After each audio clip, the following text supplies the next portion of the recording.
What's up guys, CG here, and welcome back to another all-new Hybrid News Now. Today's video is brought to you by Gamefly. If you love gaming like I do, go ahead and grab yourself a free 30-day premium trial of their game rental service just by going to our exclusive link, www.gameflyoffer.com/hybridnetwork. We have a ton of massive news to talk about today, so much so that we actually could not fit it all into one H&N. Like seriously, we had like 2 or 3 H&Ns worth, which is why we've had way more news flashes up in the last 24 hours than usual.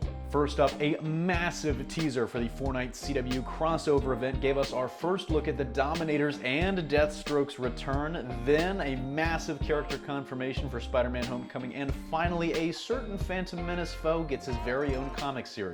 But first, we'd be letting you down if we didn't talk about that first CW crossover teaser. It dropped pretty late last night, but man, it was just chock full of goodies. It was really our best look yet at the event, which starts in just 13 days, and it even gave us the official title, Heroes vs. Aliens. We also got a look at said aliens, the Dominators, who played a massive role in the Invasion comic event this crossover is reportedly drawing inspiration from. That's Invasion with an exclamation mark at the end, like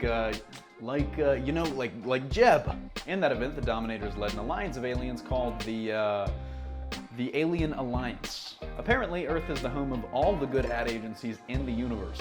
The Alien Alliance saw Earth's growing metahuman population as a direct threat, and so they invaded to snuff it out, hence the title, Invasion. The title just seems way more fun than the book.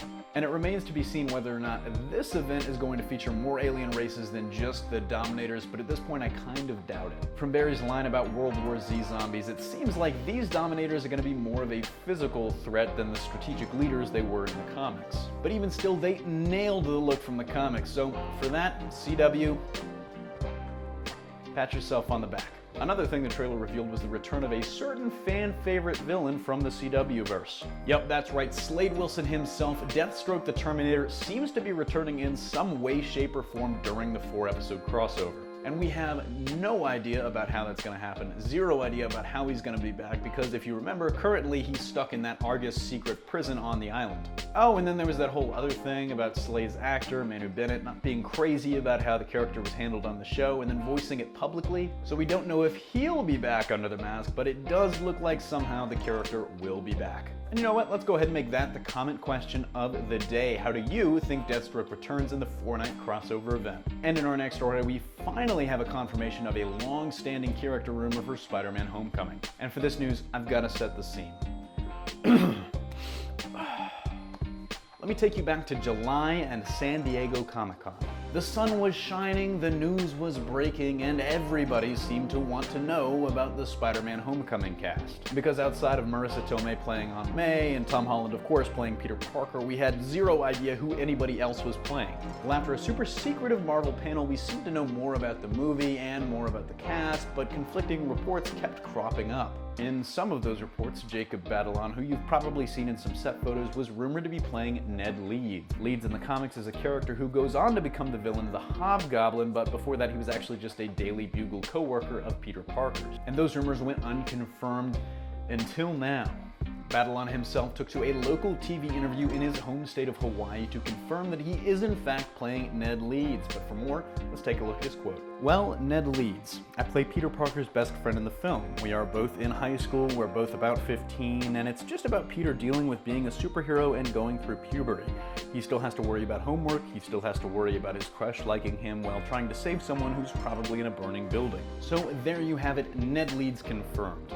The other thing in that quote that interests me, other than the fact that we have a confirmation about the tone, is the part about his crush liking it, because that would seem to run right in line with some reports that Laura Harrier's Liz Allen was really his central romantic interest in the film, but it's played in a very high school way. Of course, let me know in the comment section down below what you think about all that, but moving on to our last story of the day, brought to you by Gamefly. As a special offer just for you guys, Hybrid Network's amazing viewers, Gamefly is offering a free 30-day premium trial of their game rental service. For those of you that haven't heard about Gamefly, GameFly, basically you rent from this huge library of games, they'll ship it to you, you play it as long as you want, then just ship it back for a new one when you're done. And if you're like me and have been burned by games like crazy this year, why not try before you buy? So if you're interested in that exclusive free 30-day premium trial, just use our exclusive link, gameflyoffer.com/hybridnetwork. Again, that's www.gameflyoffer.com/hybridnetwork. But on to our last story of the day, let's jet off to a galaxy far, far away and talk a little bit about Darth Maul.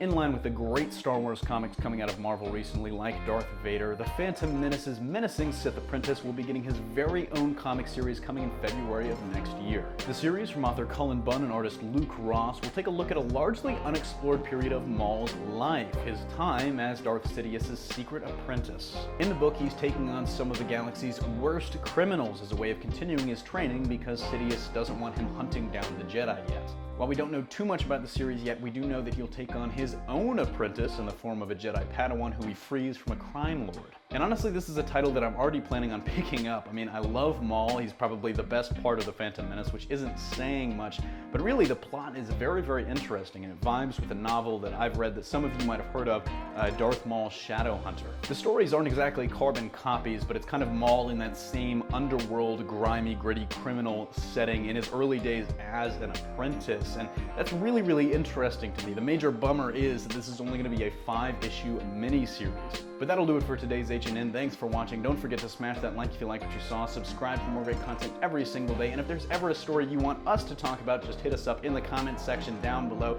or on Twitter at @hybridnetwork_ or myself at CJ Pascal. Signing off, this is CJ, and I'll see you next time.